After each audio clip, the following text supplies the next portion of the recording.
Click on that link I just put in TeamSpeak.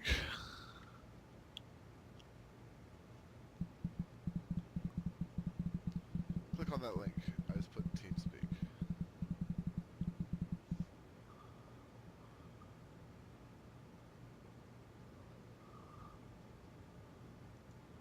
Are you watching it on the YouTube? Yeah.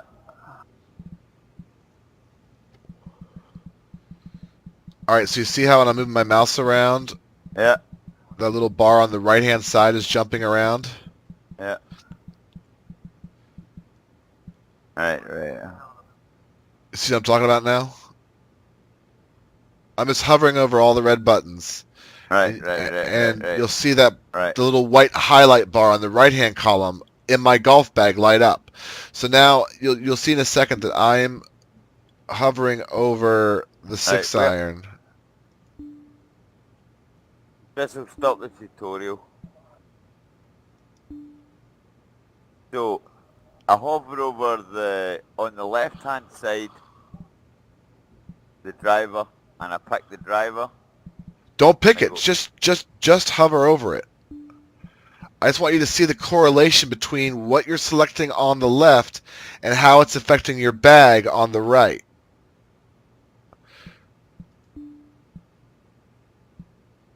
Right, okay. So you see when you hover over the driver, it highlights your driver on the right, right? When you hover over your 2-wood, it highlights the 2-wood or whatever club you have. If you highlight your putter down below, it highlights the putter. So now, hover over not your driver, but the next club over to the right of it. What is it? 3-wood. A 2-wood?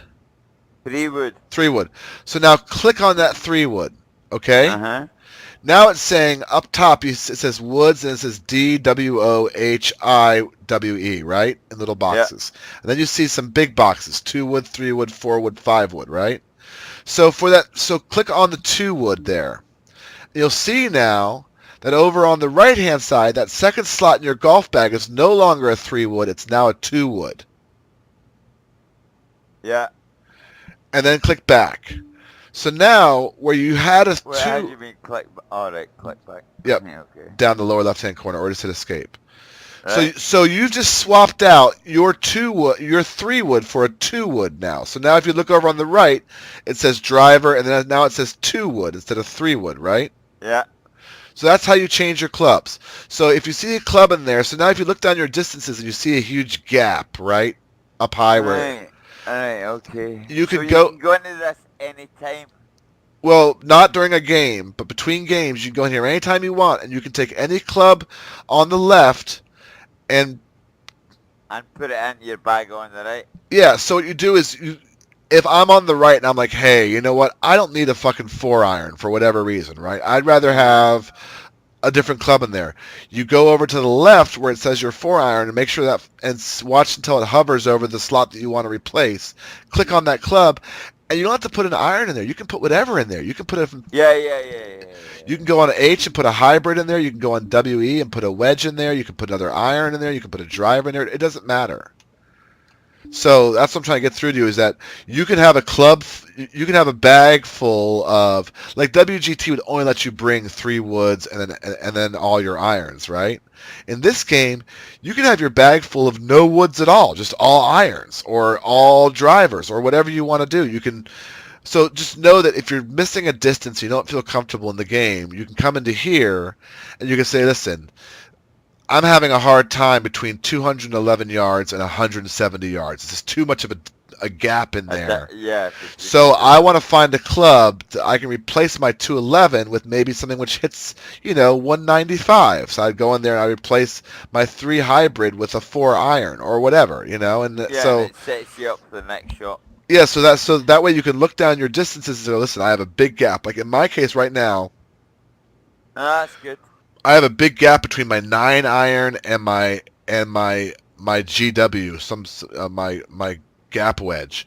So therefore, I might want to bring in a pitching wedge to kind of fill in the distance between there. You know what I mean? Well, I was going to say, that sometimes if you know that you're good with a particular club, that you might take that over, what the computer suggests. Exactly. And what I've done is, and that's what we're going to go over next. So let's go ahead and hit escape all the way back to the main menu again. And I want you just to do the tutorials. Just the main menu, go to training.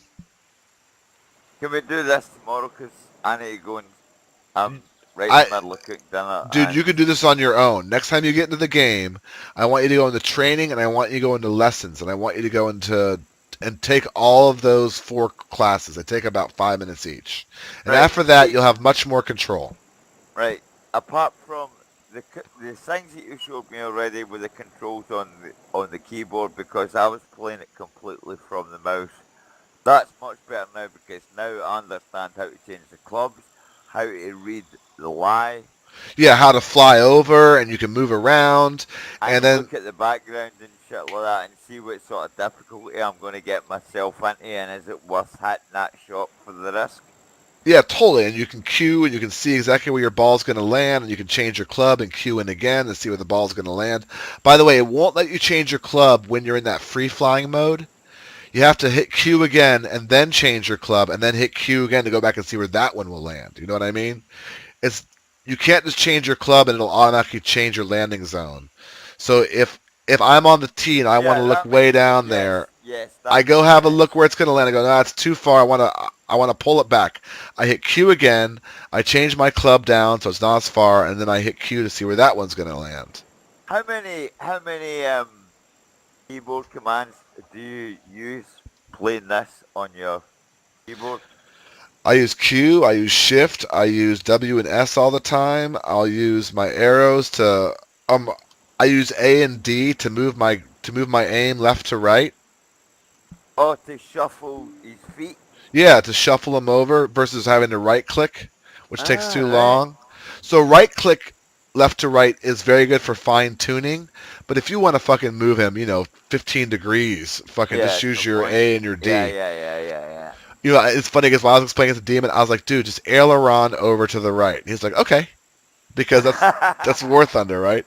So you Yeah, want to aileron left or right, and then you want to throttle yeah, up yeah, and yeah, down to yeah. move back and forth. Unless the green's running right to left. Well, I'm talking about well, see, on the green now, I'll use the right click because I only want to move in really tiny increments. The aileron move will move you big chunks. Well, I was making the illusion to, like Fuck off, if Jinx. you're shooting at somebody with what do you call it? When you're shooting in front of them, it's the same as a golf putt. Like you're treating the lie of the land rather than the air and the airspeed of the bullets and shit like that to hit a plane. Yep, totally. Yeah, you're just kind of laying it in there. It's exactly like that. It's exactly like you're like lofting in on a target in War Thunder. If I